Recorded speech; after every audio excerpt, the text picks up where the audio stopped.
So I'll soak my pinto beans overnight. So we'll go ahead and drain them and we'll start getting everything ready. So let's go ahead and put our pinto beans in our pot here. This is a 1 pound. And I'm gonna go ahead and add 6 cups of water. I'm gonna add 2 more cups of that. Now let's go ahead and dice up our celery here. And I'm gonna just cut it. I guess I'm gonna cut it in 4 long ways. And basically just gonna kind of cut them in half, put them all together. I'm gonna dice them up about that size. Bell pepper, same thing. I'm just cut it in little slits like such. And I'm gonna dice it up about like that.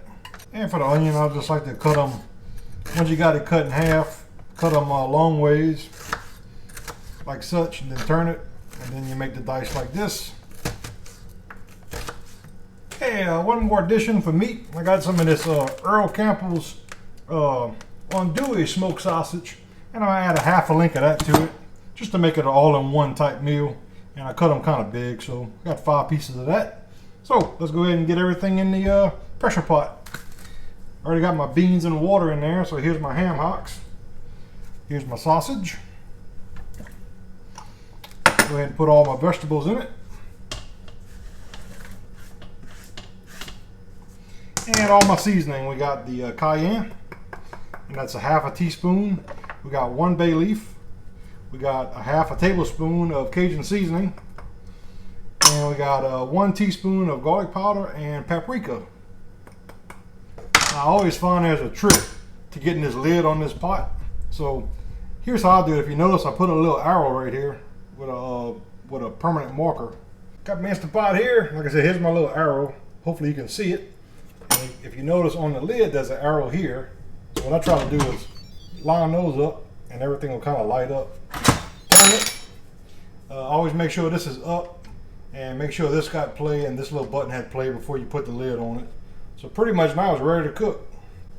At this point, we just hit pressure cook, and I'm gonna do it for 45 minutes. It'll basically go to on automatically, and after it's done, this will keep warm. But once it's done, I'll check it, see if I got to add anything to it, and that's pretty much it.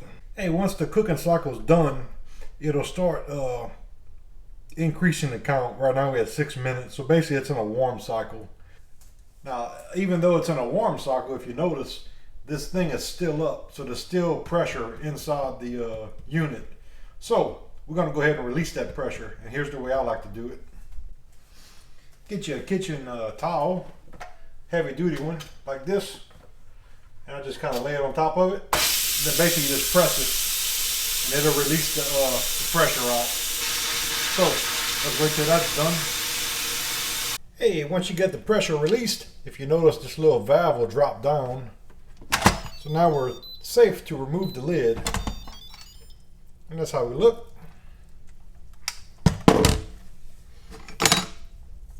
And as you can tell, my hocks basically cooked apart, which is kind of what I wanted.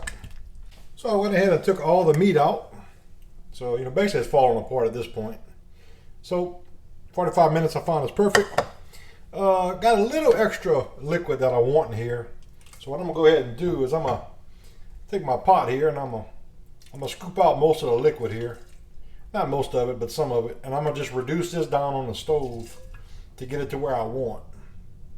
Because it's kind of liquidy. I probably could have went with about 5 cups, but there's definitely a way to correct that. So let me go ahead and get some more of the liquid out, and then I'll show you what I'm gonna do with it.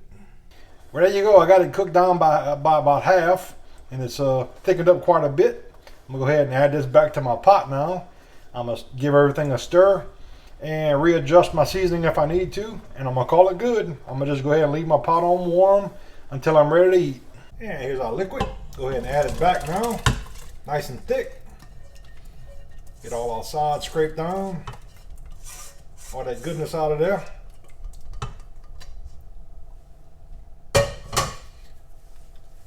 Go ahead and get everything kind of remixed together.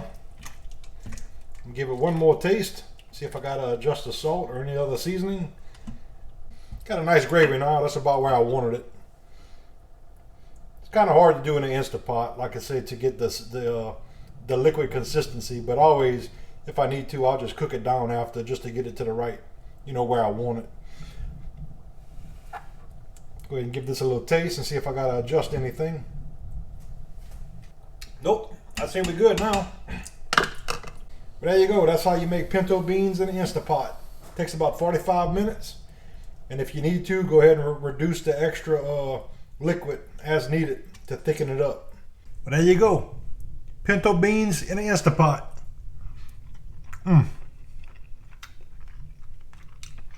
Delicious.